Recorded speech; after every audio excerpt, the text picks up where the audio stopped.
Hare Krishna, dear devotees. I have great pleasure to welcome you all for this session, what we are continuing from yesterday, Srila Prabhupada Leelamrit. So before we start, let us have Mangalacharanam prayers. Om Jnanatimirandasya Jnananjana Shalakaya Chakshurun Militam Yena Tasmai Shri Gurave Namaha Namo Om Vishnupadaya Krishna Prashtaya Bhutale Srimate Bhakti Vedanta Swaminiti Namine Namaste Saraswate Deve Gauravani Pracharine Nirvishesha Sunyavadi Paschatya Deshatarine He Krishna Karuna Sindhu Deenabandho Jagatpate Gopesha Gopika Kanta Shri Radha Kanta Namostute तप्त कांचन गौरांगी राधे वृंदावनेश्वरी वृषभानुसुते देवी प्रणमामि हरिप्रिये वाञ्छाकल्पतरुभ्यश्च कृपा सिन्धुभ्य एव च पतितानां पावनेभ्यो वैष्णवेभ्यो नमो नमः। जय श्री कृष्ण चैतन्य प्रभु नित्यानंद श्री अद्वैत गदाधर श्रीवासादि गौर भक्त वृंद हरे Krishna Krishna Krishna Hare Hare Hare Ram Ram Ram Hare Hare Hare Krishna Krishna Krishna Hare Hare Hare Ram Ram Ram Hare Hare Hare Krishna Krishna Krishna Hare Hare Hare Ram Ram Ram Hare Hare Hare Krishna. Once again, I have great pleasure and with gratitude, I welcome all of you for this session of Prabhupada's Leela Amrit. Today, what we are going to do is cover some more uh, pastimes of Srila Prabhupada that happened before London was opened. We know Prabhupada went to London in September 1969. So, and the temple inauguration happened in December 69. So, during that period, Srila Prabhupada was in London. But before that, Srila Prabhupada, we know he had sent three couples when he was in Montreal. He invited them to come there and then he dispatched them to London.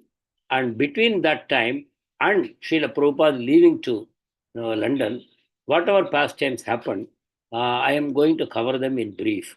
I had actually skipped them earlier because we were in great eagerness to see what happened in London. So, whatever was missed at that time, I am going back. So, actually, now we are rewinding in time. Please remember what we are seeing now is events that happened before Srila Prabhupada went to London and after Prabhupada sent three couples to London. So this is this period during between the devotees going to London and Srila Prabhupada going to London. In the interim period, some of the pastimes that happened, that's what we are going to be seeing now. So it was in May 1969. This was in Columbus, Ohio. Srila Prabhupada went to Ohio. There he met Ginsburg. Just to be sure, devotees, you hear me well? And please confirm that this pastime has not been discussed already by us. Yes, Prabhuji, we can hear you. Okay, thank you. And this Ohio pastime we have not heard before. If any of you have No, been, Prabhuji, I okay. have No, not no, heard. Prabhuji. No. Because I'm doing Tamil and the English both, so sometimes I am a little confused that I have done it in one place but not in the other. So this is Ohio, and Srila Prabhupada has gone there, and there is Ginsburg with him. By now, you are all familiar with Ginsburg. He's one of the leaders of the hippies, very much respected by them, and he also is familiar with India, Vedic culture, Indian gurus. He has visited India before, and he has been attracted by the Hare Krishna Mahamantra. And when Srila Prabhupada came to New York and he sat in Tompkins Square Park chanting, he was one of the earliest people to join Srila Prabhupada. And from that time onwards, he never left Srila Prabhupada.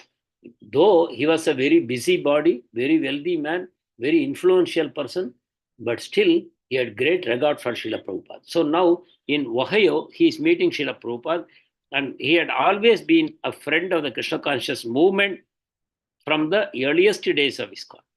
So now he came to Srila Prabhupada, and there was a small discussion between him and Prabhupada. Let us see what happens here. Ginsburg is saying what America needs is a single, large, unifying religious movement. He said that.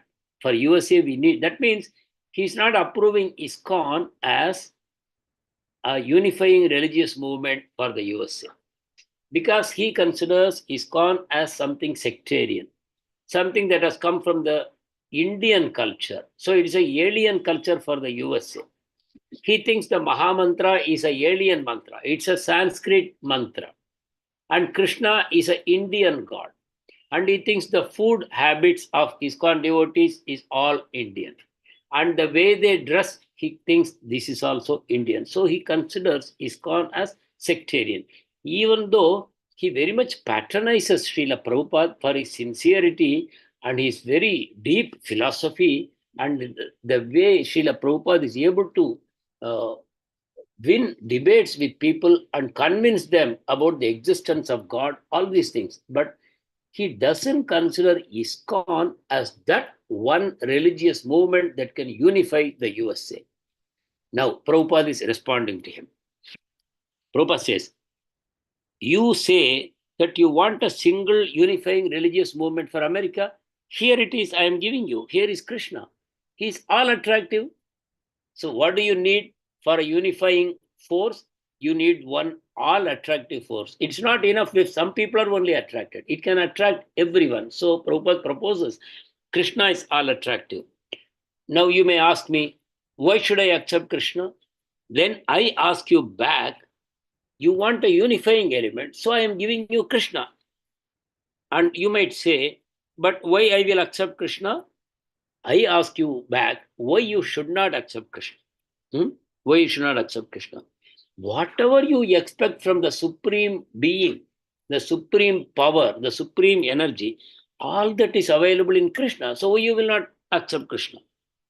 And Allen Ginsberg says, if you want your movement to become popular, then you have to change the sectarian Hindu aspects of your movement, such as dress, food, and the Sanskrit language. Srila Prabhupada says, our movement is not a sectarian movement. It's not a Hindu movement. Lord Chaitanya says, you can chant any name of God, but chanting is important. Now you see, the broad outlook of Srila Prabhupada comes out, and all of you should imbibe this outlook of Srila Prabhupada. When you meet different kind of people in the world, with different kinds of temperaments, you should be able to temper your preaching to their level. Like, one senior devotee was telling, where people are ignorant, then you give them faith. Where people have faith, you give them knowledge in proportion to their faith. People have different degrees of faith, different depths of faith, and you have to give them knowledge in proportion to that. So now you see how amazingly Prabhupada is approaching this topic in a very open-minded way. Prabhupada is not talking in a very pedantic way. He's not pedagogically, he's not saying in a way to impress others that I can accommodate all of you. It is coming from deep, from the heart of Prabhupada, and Prabhupada is quoting Chaitanya Mahaprabhu, the highest authority. Prabhupada is saying, you can chant any name of God, but one must chant. You see the bottom line. This is how Prabhupada always says, the Acharya can adjust to the time, place, and circumstances where he is preaching. Whether he is preaching in modern times or ancient times, whether he is preaching in a very conservative part of the world or in a place where it is fast developing into a modern society, and depending on different cultural backgrounds, depending on different economic scenarios. So Prabhupada is adjusting that. So the essence cannot be compromised, the essence cannot be altered, it cannot be diluted. But subject to that, the details can be adjusted. And now we see what Prabhupada is doing. See, he says, you must chant the name of God. You chant Allah, you chant Jesus, you chant Jehovah. Any name of God is okay with us. But as long as you accept it as the name of the Supreme Lord. Supreme Lord has unlimited names. So you can chant any name of God. Just see this. And next thing Prabhupada says, regarding food, any food is acceptable to us. We are not insisting that you should eat only samosa and khichdi and dal and rice. We are not saying that. You can eat any food, but what is the bottom line? Vegetarian food and offered to Krishna. So any food is acceptable provided it's vegetarian food. You can offer it to Krishna and then you can take prasadam. Right? That is next thing. And regarding dress, Prabhupada says, there is no stricture that Americans must shave their head, keep a shika, and wear dhotis. You wear any dress that you want. We are not restricting that. And ultimately, Prabhupada says, Hare Krishna Mahamantra, don't say it is in a alien language, it is from a different language. Right? Prabhupada says it is a natural sound. It's a natural sound. It's not a foreign sound. So this Indian, foreign, domestic, alien, all these concepts have been created by man. We have only divided ourselves into different countries and we say, you don't come into my country or I will invade your country. I want to annex your country to mine. We are creating these differences in the name of land or caste or race, etc. But everything belongs to God. So, in that sense, it's not an alien sound, it is a transcendental, natural sound, Prabhupada is saying. Alan is again objecting Hare Krishna mantra does sound foreign to us. We need a more American mantra. Then Prabhupada, what Prabhupada says? This is going on always. Some people are inclined to one thing and some people are inclined to something else. But ultimately, what is important? You are searching for the center. You are searching for the supreme absolute truth, which is the center. And here is the center, and I am offering it to you. So the discussion ended there. And soon afterwards, in the same Ohio state, Hitchcock Hall, Prabhupada went. There was a program arranged in Hitchcock Hall in Ohio. And 1,000 students were occupying all the seats in that hall. Huge hall, 1,000 capacity hall, fully occupied. Students are sitting. And in addition, on the aisles, on the passageway, and outside the hall, another 1,000 students had assembled. So, in a hall that has a capacity of 1,000, there are 2,000 students waiting to hear Srila Prabhupada. So, what is Allen Ginsberg saying?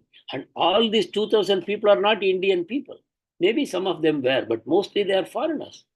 And what happened? Let us see what happened. Allen Ginsberg started the first Kirtan. Okay, he did Kirtan. Again, he chanted Hare Krishna Mahamantra, Kirtan, followed by a lecture by Srila Prabhupada. And after Prabhupada's lecture, he started the second Kirtan by Prabhupada. First Kirtan, Ginsberg. Second Kirtan, Prabhupada. And as soon as Prabhupada started this final Kirtan of the evening, the students responded wildly. I am reading from the book. Those seated stood up and danced. All the 1,000 seats, the students were sitting, they stood up and started dancing to the Mahamantra and they were jumping in their seats. And those who are on the aisles and the passageway, they also joined in. And there was thunderous kirtan going on with 2,000 people singing as one voice. And then what happened? Prabhupada got up on the stage and started dancing. How Prabhupada danced? He has had 3 heart attacks already. So you will imagine Prabhupada swaying gently back and forth like that. You will imagine, oh, this must be Prabhupada's dance, Swami dance. But see what I am reading. Prabhupada began to dance, jumping up and down on the speaker's dais. Prabhupada was jumping up and down, his hands raised high. He threw flowers from his garland. He was snatching flowers out of his garland, throwing into the crowd, and simultaneously jumping up and down. And the students went wild. They scrambled for collecting these flowers.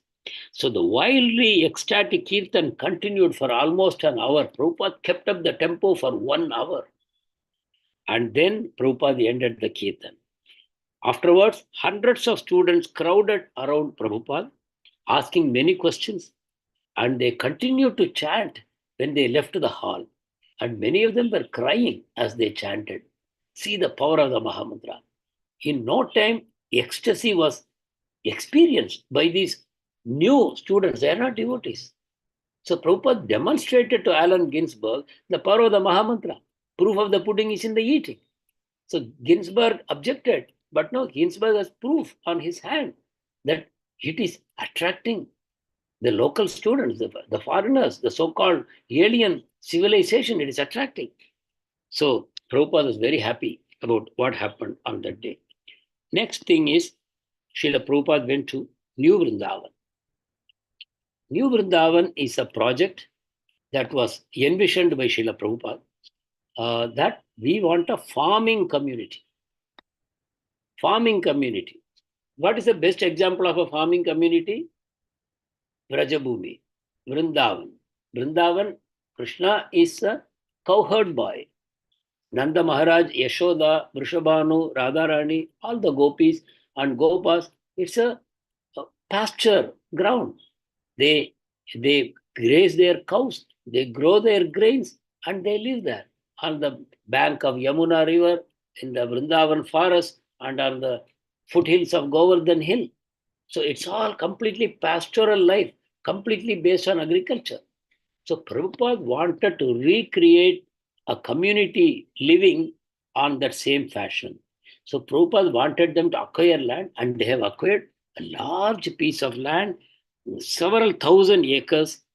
Mountains are there, forests are there, huge grasslands are there, streaks are flowing, small rivers, streams like that. And that is West Virginia. And after some time, Prabhupada is visiting that place for the first time. Prabhupada is visiting. Already devotees are there living, and Prabhupada is visiting this place. And beyond a point, the car could not go. So Prabhupada got down, and Kirtanananda Swami and Hayagriva were with him. They are relatively much younger. Kirtanananda must have been around 31, 32, and Hayagriva may be around 29, 30. And Srila Prabhupada is 73 years old. Prabhupada is walking fast, covering miles through the thick jungle. They got down from the car, and the way is all muddy and slushy, and streaks are crossing in many places. No, many streams are crossing. Prabhupada is walking across the stream, stepping on the stones in between. He's crossing, and he's walking through grasslands. They cannot keep pace. Prabhupada is walking so fast. Again, how can a man walk so fast? He has had 3 heart attacks and no treatment. No bypass has been done. No angioplasty has been done. Nothing. And see Prabhupada at the age of 73. So these are all pastimes we should understand. Haigriva and Kirtanananda are trailing. So Prabhupada goes forward and waits for some time, allowing them to catch up. So Prabhupada is explaining to them what is our goal. We want a community based on Vedic ideals. All the people who live in this community, the devotees, will live simply. They will keep cows and they will work the land and develop it gradually. But the keynote is you don't make it a modern place like the outside world. You don't create a city here. We will defeat the purpose. The keynote is simple living, high thinking. What is high thinking? Worship Krishna.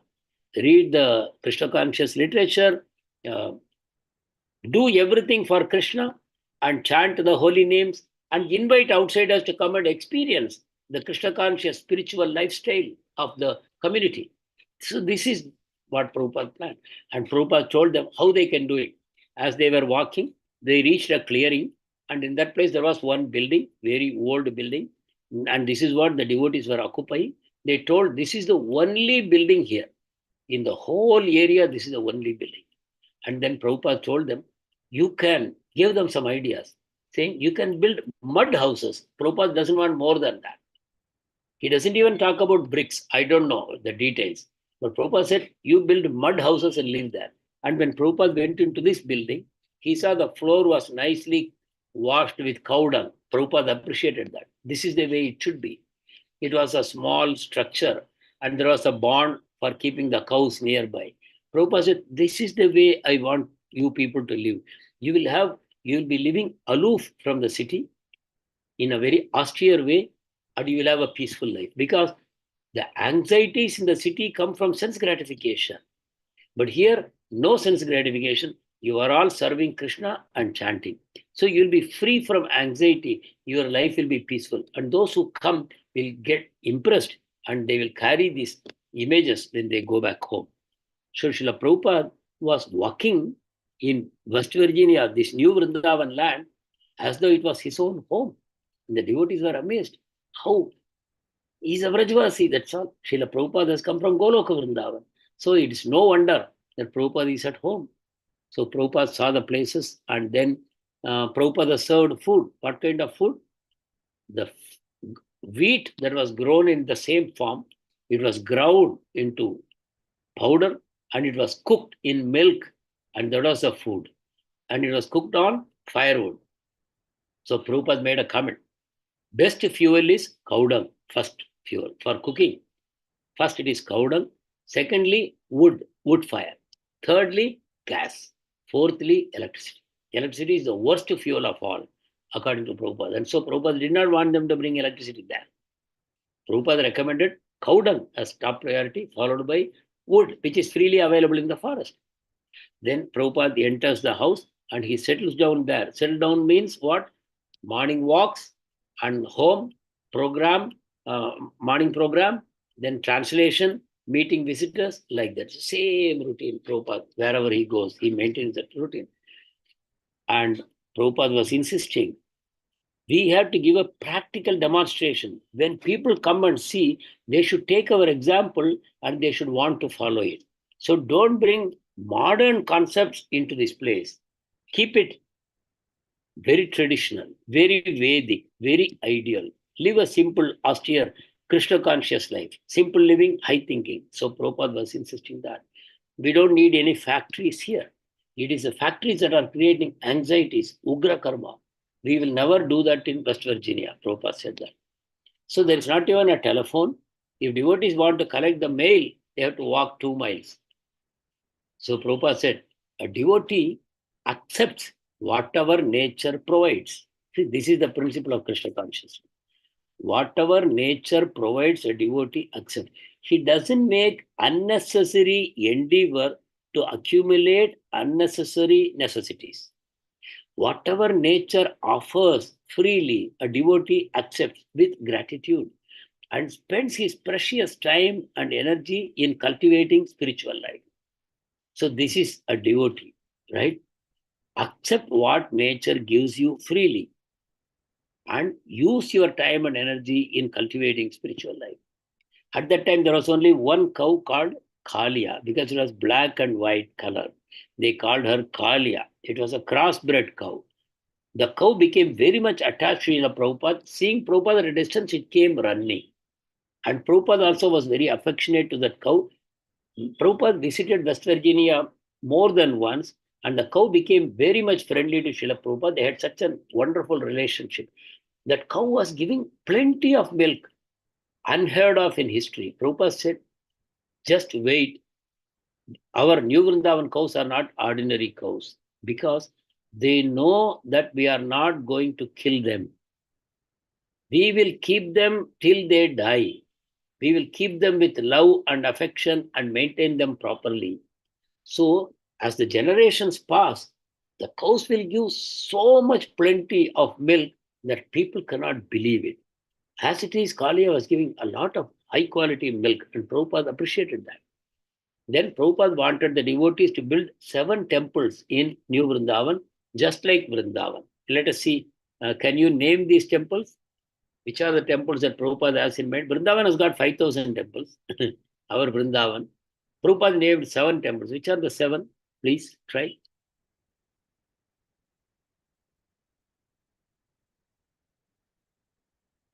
Which are the 7 temples?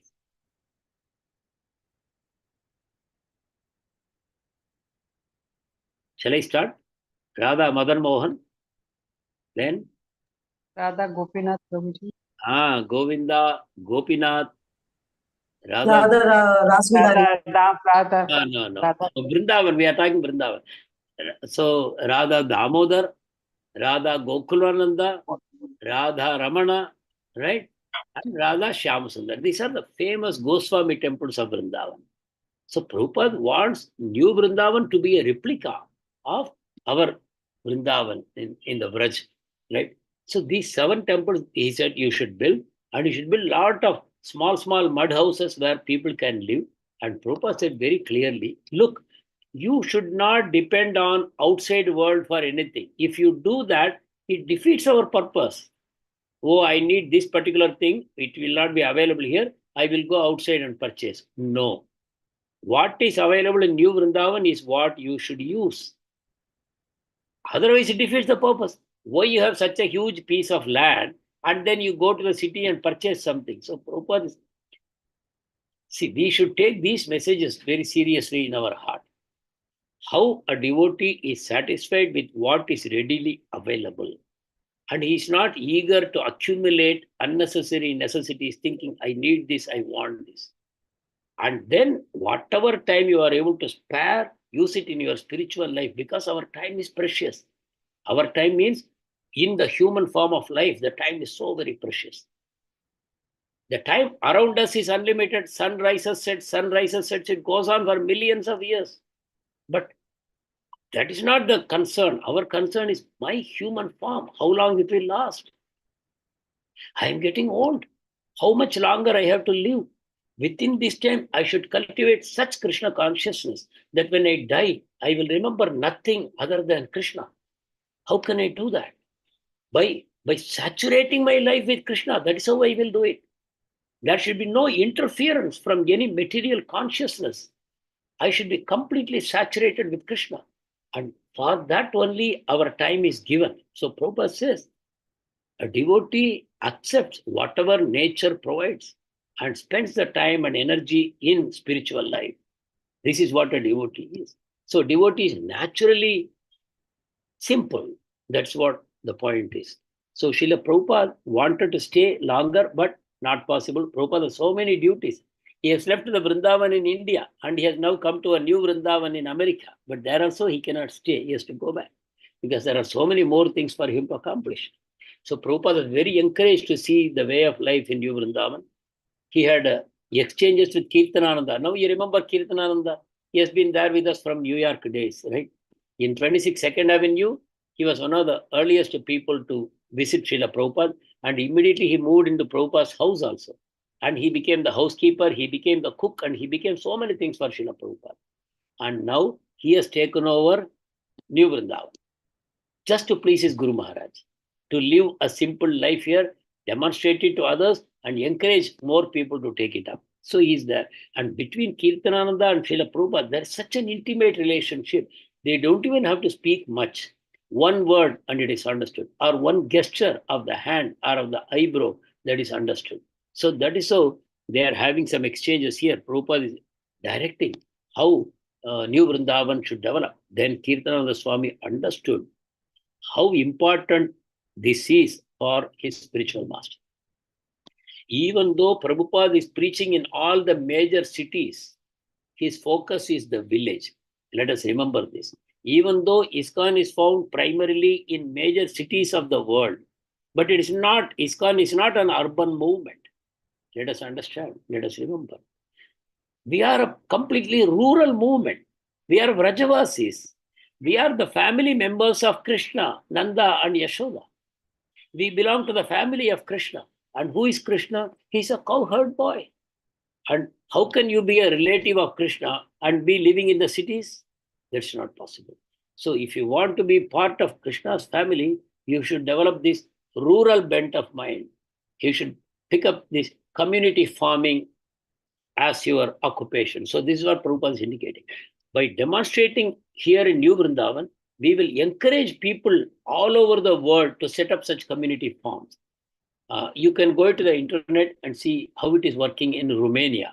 There is one disciple of Srila Prabhupada by name Sivaram Swami. He is running a very successful farm. Apart from West Virginia, in Romania, there is one farm. And I think at least there are some 15, 20 successful farms running all over the world. But this is not enough. Obviously, it has to grow much, much more.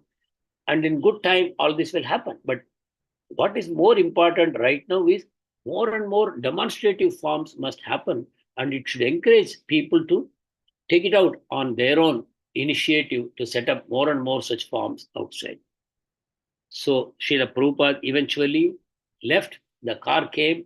His luggage was carried in a bullock cart, and Prabhupada walked ahead. Eventually, the car came to pick him up and take him to the airport. Prabhupada left West Virginia. But after giving us a lot of important messages that we should absorb in our heart. Maybe it is not for me to live in a community farm in this lifetime, but let me aspire that I would like to go back to Krishna and live in a community farm in Goloka Vrindavan. Let us aspire for that. And next is Los Angeles. This is also prior to Prabhupada going to London. This is June 69. And in Los Angeles, Srila Prabhupada went to inaugurate a new temple. We remember already Los Angeles, devotees were very successful. They were in the Hollywood Boulevard. They had a house. They had a temple. But somehow they were daily going out on Nagar Sankirtan, distributing thousands of copies of Back to Godhead magazine, and hundreds of devotees were coming. But unfortunately, the landlord evicted them. And from that time, they were looking for another place. Now they have their own place, a new temple, and they were installing Radha Krishna. And Srila Prabhupada was doing the installation.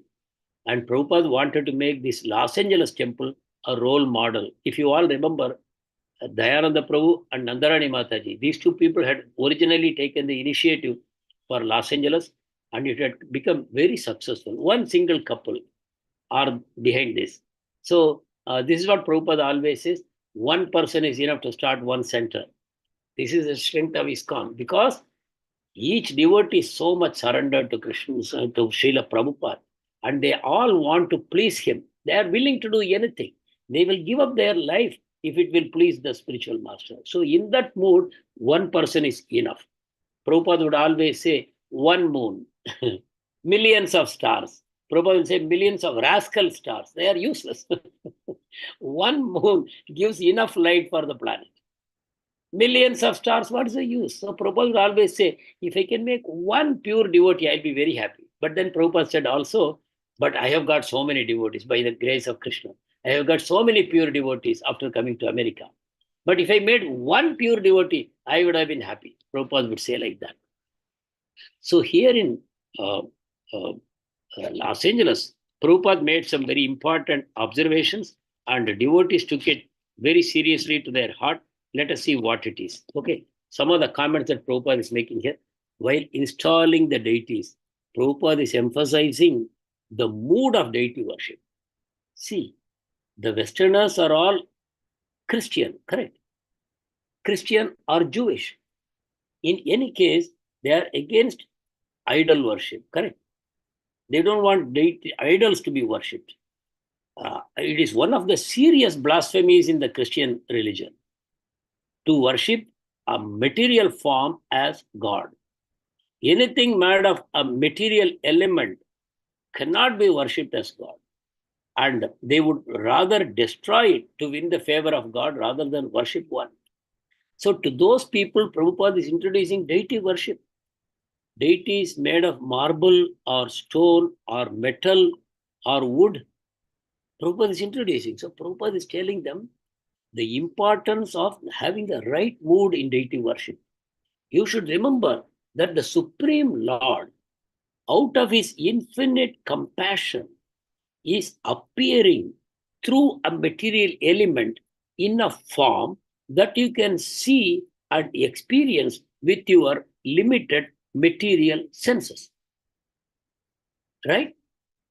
The unlimited, supremely transcendental, non-material God, out of his infinite compassion, is agreeing to appear in front of you in a form made of material elements with which you can relate using your material senses. You can express your love to that deity. You can serve the deity. You can bathe the deity. You can dress up the deity with nice dresses and ornaments. You can feed the deity. You can rest the deity. You can massage the deity. You can celebrate nice festivals for the deity in infinite number of ways.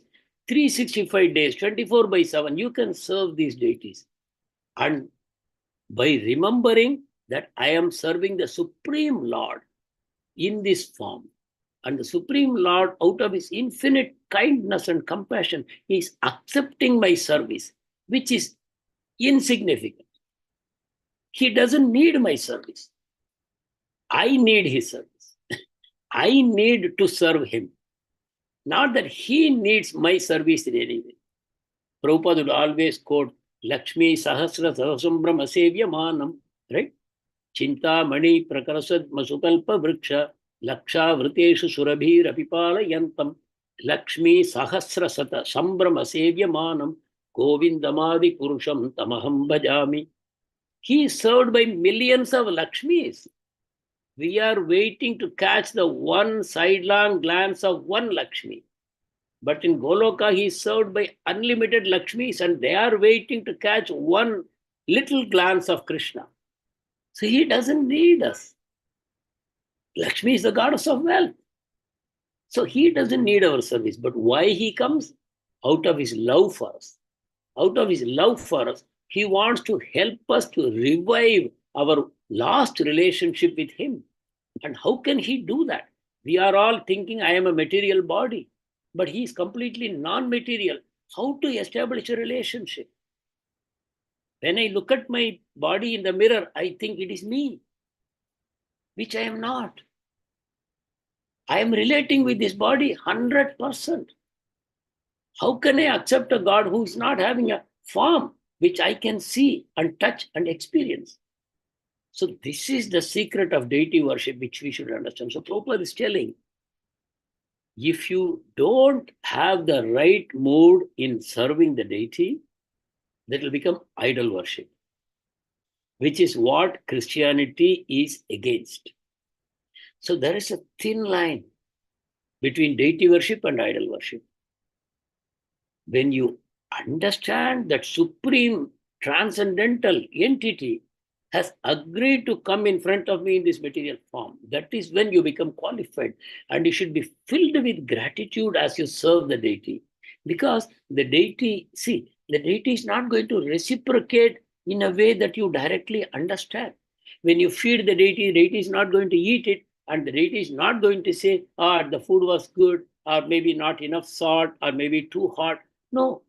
So the deity is going to simply stand there and smile at you, whether you serve them nicely or you don't. So it's all the more important that you have the right mood, that Krishna is receiving my service through this form. That is what Prabhupada is emphasizing. So Prabhupada says, there should be life in your service to the Lord. Prabhupada is saying, I am offering you Radha and Krishna, and you serve them with faith. And if you neglect them, if you somehow lose your enthusiasm, then the worship will become like idol worship. If you lack enthusiasm. Prabhupada in one lecture in India, he said, this Vigraha will become Galagraha. Graha means stone. Vigraha is deity. And if the pujari doesn't have the right kind of spirit, he will say it is my Galagraha. Gala means stone, neck, and graha means stone. So it's a stone around my neck. It's a burden on me. If you don't have the mood of Vigraha, it will be a Galagraha on you. Prabhupada warned like that. So here also Prabhupada is saying, where there is life and feeling, and you think, where is Krishna? Here is Krishna. Oh, I have to serve him. I have to dress him. I have to serve Radharani. She is here. Oh, I just have to do it very nicely. And as far as possible, decorate her to the best capacity. If you think like this, then you are Krishna conscious. But if you think that it is a brass-made doll or idol, then Krishna will reciprocate with you accordingly. So Krishna is reciprocating all that time. When you see it as a metal, he will reciprocate accordingly. When the Mughals came and broke the deities, and they thought, see, your deities have no power, we have broken them, they were actually reciprocating. The deities were actually reciprocating with them. They see them as stones, and they reciprocate as stones. And if we also see them in the same way, we are non-different from Mughals. So the mood of a devotee is different. So that's what Prabhupada is saying. If you think that this is a brass-made idol, then it will remain brass-made idol to you forever. But if you elevate yourself to a higher platform of Krishna consciousness, then Krishna, this very Krishna, Prabhupada is pointing out the deity, this very Krishna will talk with you. This Krishna will talk with you. So Prabhupada is emphatically making this point. So, and Satsvarup Goswami Maharaj says, now Prabhupada, wherever he goes to a new center, he is giving a new emphasis and making the devotees become more committed. He's giving them more responsibilities. And like that, he's deepening the consciousness of his movement. Prabhupada is not simply expanding his movement. See, that would be a very superficial material activity to establish 200 temples around the globe and create some so-so wishy-washy devotees and say, I have a global movement and there are hundreds of devotees doing worship. That is not Prabhupada wants. Actually, Prabhupada did not want temples. Many times Prabhupada made this comment. I can sit under any tree and preach. I don't need an opulent temple. After all the Goswamis of Vrindavan, they were sleeping under trees. So where is the need for an opulent temple? But the opulent temple is for you.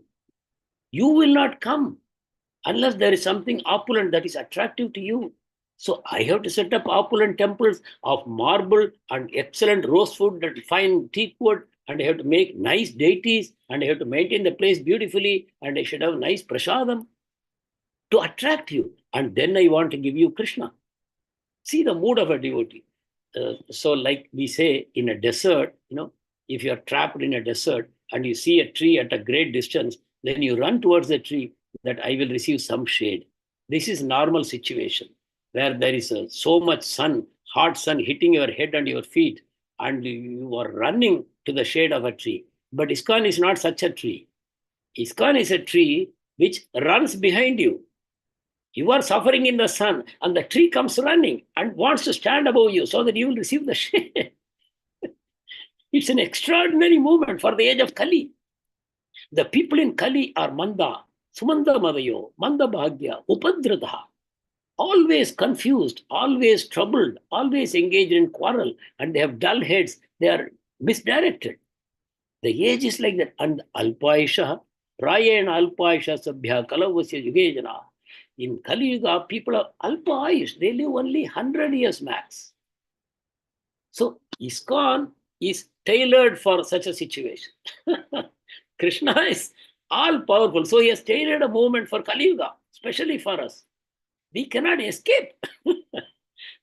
the movement will chase you wherever you go and try to give you shade, try to make you comfortable, try to invite you back home, back to Krishna, from where there is no return to this troublesome material world. Go back home and stay there happily with Krishna. It's an invitation to all of us. So Prabhupada would go to each center and he was deepening the commitment of the devotees. Prabhupada would say, these are all my responsibilities of each temple. All the temples are my responsibility, but I am giving it to you. That means you are my assistant. You are helping me. In the process, you are pleasing me. And the goal of a devotee is to please the spiritual master. If spiritual master is pleased, Krishna is pleased. So I am creating all these temples and I am distributing my responsibility to all of you. If you do it nicely, I am pleased and your life is successful. If you don't do it properly, I suffer the most. Prabhupada would say like that. And when Prabhupada saw, this is an important point, please take it. When Prabhupada saw a disciple eager, mark the word, when Prabhupada saw a disciple eager to take on more of the anxiety of preaching Krishna consciousness. If Prabhupada saw, there are so many devotees, they are all coming to Prabhupada at the same time, but among them, if Prabhupada sees some devotee willing to do more than the rest, willing to take more responsibility, more anxiety, then Prabhupada would give him greater responsibility. Anxiety for serving Krishna, mark these words, if you can write it down. Anxiety for serving Krishna, Prabhupada said, is the greatest satisfaction. For a devotee, anxiety is satisfaction. In the material world, all of us are trying to become free of anxiety, but we are failing miserably. We are trying to become free from anxiety. All our life is a struggle to become free from anxiety. But there is always another anxiety waiting. You think I'm out of one, Then there is the another one just waiting behind. This is the experience in material world. But Prabhupada says, in the spiritual consciousness, the greatest satisfaction is anxiety to serve Krishna. The devotee wants to take anxieties in serving Krishna. And Prabhupada quotes Bhaktivinoda Thakur, one of our very important parampara acharyas, and he's called the seventh Goswami. He says, the trouble, please, if you want, you can write it down.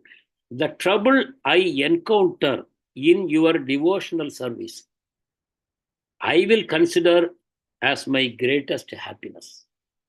The trouble I encounter in your devotional service, I will consider it as the greatest happiness. So this is what a devotee is. Devotee is not trying to become comfortable. Actually, about Bhaktisiddhanta Saraswati Thakur, it was said that Bhaktisiddhanta Saraswati of Gaudiya Math, whenever a large donation came, which would be sufficient for the mutt to run comfortably. The mutt is always running around for collections, is it not? They have to maintain the mutt and they have to also do preaching. But then somebody comes and offers, a wealthy man gives a huge donation.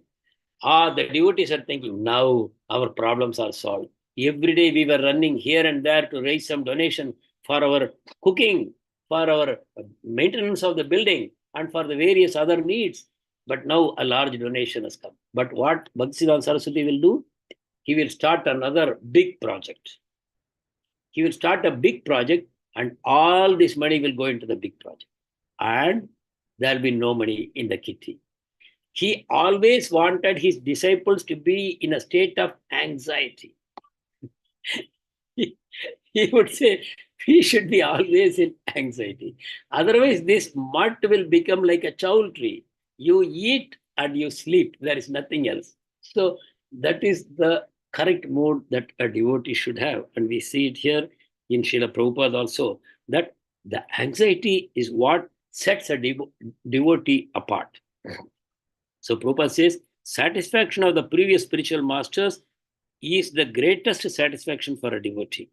If you, to the degree the devotee carries out the order, that will satisfy the spiritual master, and the devotee will himself feel satisfaction. So, and Prabhupada gives a nice example. This is found in Chaitanya Charitamrita. I am reading it as it is. The reciprocation of love between Krishna and the gopis. Now we know gopis are the greatest example of devotees. Pure devotee, the highest is the gopis of Vrindavan. And then Supreme Lord Krishna. How they exchange love between them, if we understand, then we will realize this is what I should aim for. Now I will read it for you. When the gopis pleased Krishna in the rasa dance, Krishna smiled. Right? Krishna is pleased and Krishna smiles. And when the gopis saw Krishna smile, indicating his satisfaction, their happiness and correspondingly their beauty increased 1,000,000 times. When Krishna saw the newly increased beauty of the gopis, he became more pleased. And thus the happiness and the beauty of the gopis increased ever more. This loving competition increased on and on unlimitedly. And Prabhupada says this is the competition between the spiritual master and the disciple. The disciple, and between spiritual master and disciple, there is a sense of loving competition, each wanting to serve the other, neither seeking service for himself. The devotee doesn't want the guru to serve him, nor the guru wants devotee to serve him. But there is an ongoing competition. So like that, Prabhupada was constantly increasing the responsibilities of all these people and giving them opportunities to find satisfaction in increasing the anxiety level within. So the next thing is, Srila Prabhupada was the most enlivened person in ISKCON at any point of time. Wherever, supposing a new project is started, a new temple is started, a new devotee comes to the temple, or a new festival is being organized, Prabhupada is the most enlivened man. Live by example, we say, no? Others will be inspired by the example you set. So in ISKCON, The most inspired person at all times is the leader, Prabhupada. And naturally, everybody wants to emulate.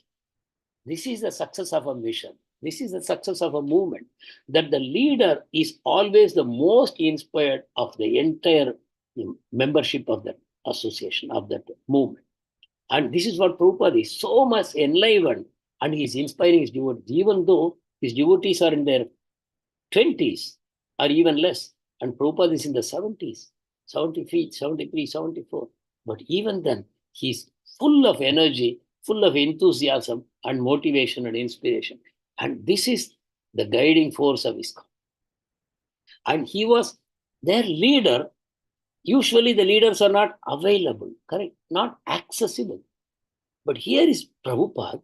He is the global leader of ISKCON movement, a rapidly growing movement with hundreds of thousands of literature being distributed, temples being opened, more and more devotees joining. But even in that situation, he was available to everyone.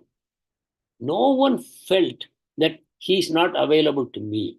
No, everyone, anyone can write a letter to Prabhupada and receive a reply within days. Even today, some of the cherished possessions of many of his devotees are his letters.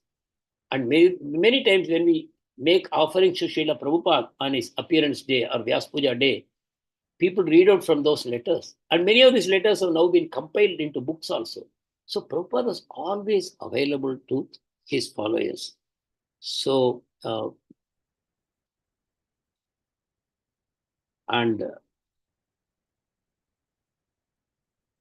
okay, we will touch upon a few more points and then we'll close.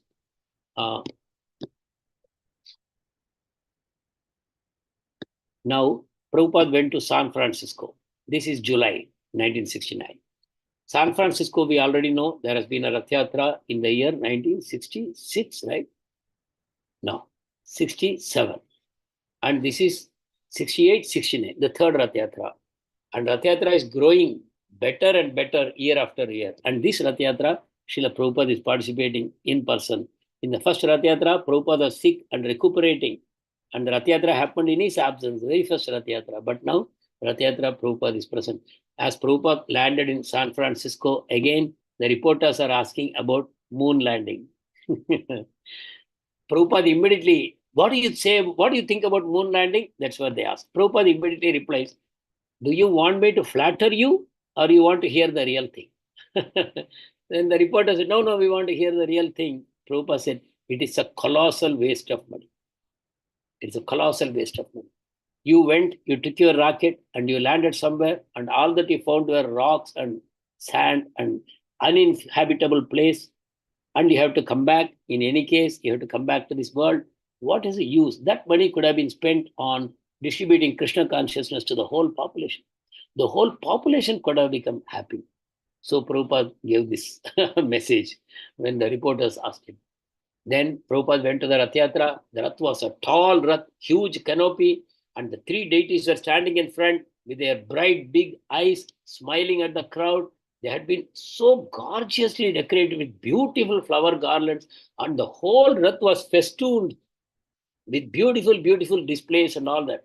And on the Rath Yatra bench, the devotees were sitting with their kirtan instruments, with harmonium, kartals, drums, and all these things. And there was a very good sound system arranged. And there was the Vyasasan on the stage, on the Rath, on which Srila Prabhupada would sit. So Prabhupada went in front of the cart and Prabhupada offered Dandavat pranams to the deities. And immediately all the devotees, they offered their Dandavat pranams. And there was 1,000 crowd in front of that cart at that time in San Francisco. In India, we don't see that kind of crowds. In a city like San Francisco, 1,000 crowd was there in front of the cart. Prabhupada was very happy. He appreciated the devotees and he mounted on the cart and he sat on the Vyasasan and the Rath Yatra started. After some time, Prabhupada looked behind the cart and he asked, now, how many people are there, Tamal Krishna? You tell me. And Tamal Krishna went behind and saw and he said, 5,000 people are following. Not all are devotees. Rath Yatra doesn't mean all devotees will come, but it attracts people and that's the success of Rath Yatra. This is called Sukriti. Anyone who follows the Rath, anyone who holds the rope, anyone who pulls the rope, anyone who takes darshan of Ratam me Vamanam Drishta Punarjanma Nevidyate, you see the deity sitting on the Rath, you don't get rebirth. So much Sukriti is there. People are distributing prasadam from the car. You take that prasadam, you get Sukriti. Like that, Rath Yatra, the whole business of Rath Yatra is the main deity from the temple comes out. Because people don't come to the temple. Deity comes out of the temple and wants to give darshan to everyone. So like this time, there was such a beautiful Rath Yatra in Jagannath Puri. And by the mercy of Srila Prabhupada, it is happening all over the world. So there was a 5,000 crowd. And the Rath was moving along nicely. And there was a nice kirtan all along the way. The devotees were singing from the car. It was amplified in the loudspeakers. And people were happily following. So much prasadam is being distributed. Fruits are there, chapatis are there, sweets are being distributed, so much. And nicely Rath is going. And the huge canopy sometimes creates a problem because sometimes you are going under a bridge and the canopy is butting above that. So one of the devotees had devised a mechanical device by which it can go down. The canopy can be lowered and again mounted up. So he had created a cranking device by which it can do that. And Prabhupada was a little suspicious. He said, is there any alternative? Supposing this device doesn't work, what you will do? They said, no, Prabhupada, it will work. So now as the Rath was going, they reached the under bridge. So they had to lower the canopy. So the Rath stopped and the crowd was singing Hare Krishna. Everybody was singing. There was a huge sound because it is going under bridge, no? There was a huge amplification and it was like a thunder. And the Rath had to stop and the cranking device failed. So the Rath had to stop there for some time. And Prabhupada got up in the Rath and he started dancing. Dancing means jumping up and down vigorously, enthusiastically, crushing the flowers below. Prabhupada was just rising high and coming down. People were seeing Prabhupada and they were going mad. The whole crowd started jumping and shouting the Mahamantra very loudly. And Prabhupada kept on dancing like that. And eventually Prabhupada sat down, but the Rath was not yet moving. And there was a huge uproar. Prabhupada asked Tamal Krishna, why this uproar? What do they want? Tamal Krishna said, I think they want to see you dance again. Oh, is it so? Prabhupada again got. And keeping the bead bag in his hand tightly, Prabhupada again jumped up and down. Another 15 minutes. And then the Rath moved and the Rath Yatra concluded. So Srila Prabhupada's dancing mesmerized everyone. A pure devotee, whatever he does, it attracts the hearts of everyone. And then after the Rath Yatra, Prabhupada gave a nice lecture. And in the lecture, Prabhupada emphasized chanting. Please, devotees, take it to heart. If you can somehow make people chant, whether they understand the philosophy or anything, if they are innocent, simple-hearted people who can be taught, then please give them the Mahamantra. Don't bother about anything else. Just make them chant Mahamantra. They will get the same benefit as others who chant after acquiring a lot of philosophy. Simple-minded people, if you can just tell them that the Lord is present in the Mahamantra, just by chanting the Mahamantra, he can please the Supreme Lord and he can go back home. And if he can make people chant. So Prabhupada said that in America. He said, if you are having difficulty with the philosophy, never mind. Even as Prabhupada is talking, many of the people are leaving. Lecture, leave. Kirtan, they are all there. Prasadam, they are all there. Lecture, gone. So Prabhupada, see, even now I am speaking and people are leaving. So you are not able to understand the philosophy or you are not very much interested in the philosophy. No problem. See, this is infinite compassion being articulated into words.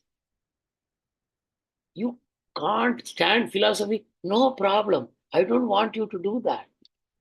I don't ask you to read the books and try to understand somehow. Simply chant the holy names of Allah and that will do the work.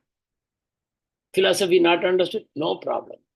So this is the mercy of an Acharya, especially for the age of Kali, in which we are all stranded and suffering. So the next topic is a threat against ISKCON. from Los Angeles, Prabhupada goes to Boston. Boston, this is December. Now, the period prior to London Temple is over. We have finished with San Francisco. Now we are coming to Boston. This is after London Temple inauguration. After London Temple inauguration, Prabhupada is going to Boston, and the end of 14th was the temple inauguration in London, and 21st Prabhupada is in Boston. Again, there is a huge reception. Boston also new temple, big temple inauguration. Prabhupada is there. Right at the airport, there is a thunderous reception. So much emotional, all the devotees. Unrestrained welcome in the airport. Usually in the airport, you have to hold your tongue. You should not make too much noise, because there is so much etiquette to be followed. But the devotees forget all that. They are simply jumping and shouting the Mahamantra. They are blowing the conchas. They are ringing the bells. They are beating the drums like that. It's going on. And the police had to step in and say, please, cool it, cool it, cool it. They've caught Brahmananda. Brahmananda is the temple president of New York. He's there now in Boston. And he's crying in ecstasy. I am going to see my spiritual master after a long time. He's crying. And as the aeroplane landed, when Prabhupada is coming out, they are not able to see him because there is a partition between the visitor's side and the passenger side. There's a huge partition. They cannot see. So Brahmananda is a huge man. He's trying to jump up and see whether Prabhupada is there on the other side. And eventually, Prabhupada is a small man. He lifted his hand above the partition. The bead bag was there in his hand. And with that, he gave darshan to the devotees this side. And again, they all became ecstatic and they started shouting, Hare Krishna, Krishna Krishna, Hare Hare, Hare Rama, Rama Rama, Hare Hare. Eventually, Prabhupada cleared immigration. He came out. Kirtanananda Swami, he had also come from New Vrindavan to Boston with a busload of devotees. He ran without any shame to catch up with Srila Prabhupada. And Srila Prabhupada made a comment. I am an old man, but I am sure, even if I die, my students will continue the Krishna conscious movement by seeing the enthusiasm of all of you and how sincerely you are practicing what I have taught you. I know this movement will continue. And then Prabhupada said, it has the potency to awaken awareness of God within everyone's heart. So Krishna is God. God is the name of, let's say, a position, and Krishna is the name of the person. God only from material perspective. From a spiritual perspective, in Goloka, he's not even God. No one in Goloka recognizes him as God, right? It's not one of the relationships, right? Does anyone object to this? In Goloka Vrindavan, is there a relationship called God and deity in Goloka Vrindavan between Krishna and the people who live there? No, Prabhuji. They don't consider Krishna as God. So the God is there only for material world. Only for the material world. And especially in Goloka Vrindavan. I don't know about Vaikuntha. Maybe Vaikuntha is God only. I don't know. There are the Parshadas, Nitya Parshadas are there. They are always glorifying the Lord. The Lord is seated in his Simhasan. Mahalakshmi is massaging his lotus feet. And then from time to time, she's offering a pawn into the mouth of Mahavishnu. And he is chewing it nicely.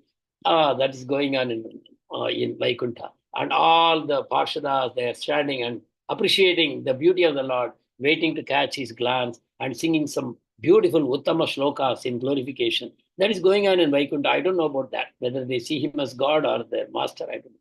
But in Goloka, the smallest relationship is Dasya, directly serving the Lord, Dasya. Then you have Sakhya, Vatsalya, Madhurya. So these are the relationships. He's not God anymore. Once you go back to Goloka Vrindavan, he's your equal. And sometimes he's inferior to you also. He needs your protection. And Krishna is happy to be protected. In Tamil Nadu also, there is one nice Alvar called Periya Alvar. He won a big competition in I think, the Pandya king. And the Pandya king gave him a nice reward and he put him on an elephant and he made a procession around the palace or the major city streets.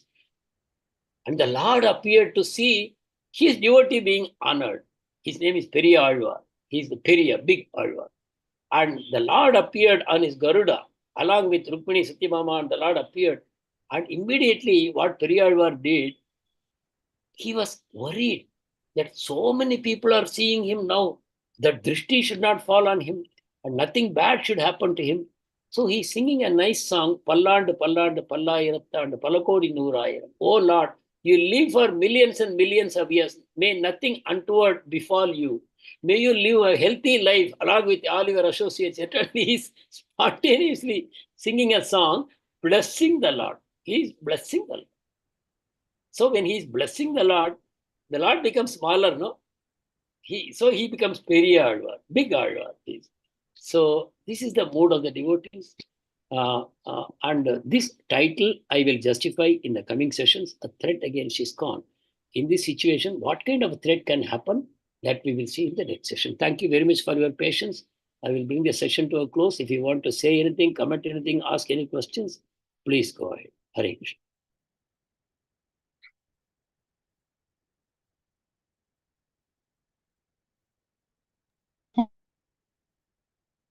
About the anxiety, what you said, we see even now in several ISKCON temples how the devotees are taking lot of anxieties.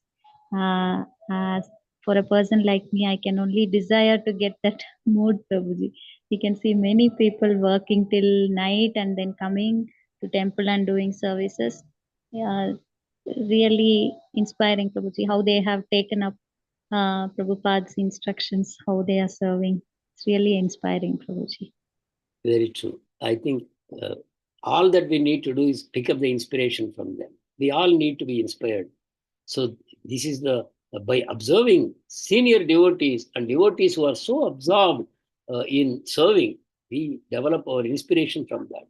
That is how we inspire it. That's why it's always we insist on congregation. We should always be in the association of devotees, and otherwise our inspiration will slowly wane. It will begin to dwindle. We should always try to somehow keep ourselves in the midst of enthusiastic devotees, and especially people who are like-minded. Sajatiya, they say. Sajatiya Vaishnava means people who share common interest with you, because Krishna can be served in so many different ways, and different devotees are serving the Lord in different moods. So if you have a particular mood of serving the Lord, then you will have to find people who have the same mood of service, who are also enthusiastic. And in their mood, your devotion will grow by leaps and bounds. Thank you, Mataji. Hare Krishna. Thank you so much, Prabhuji. Kripa sindubhya eva cha patitanam pavanebhyo vaishnavebhyo namo namaha. Ananta Koti Vaishnava Vranda ki jai. Srila Prabhupada ki jai. Gurudev ki jai. Jai. Hare Krishna, Prabhuji. Thank you so much, Prabhuji. Dandavat pranams. Thank you, Thank you, Prabhuji. Hare Krishna. Dandavat pranams. Hare Krishna. Jai Hare Srila Krishna, Prabhupada. Prabhuji. Thank you, Hare Krishna. Thank you.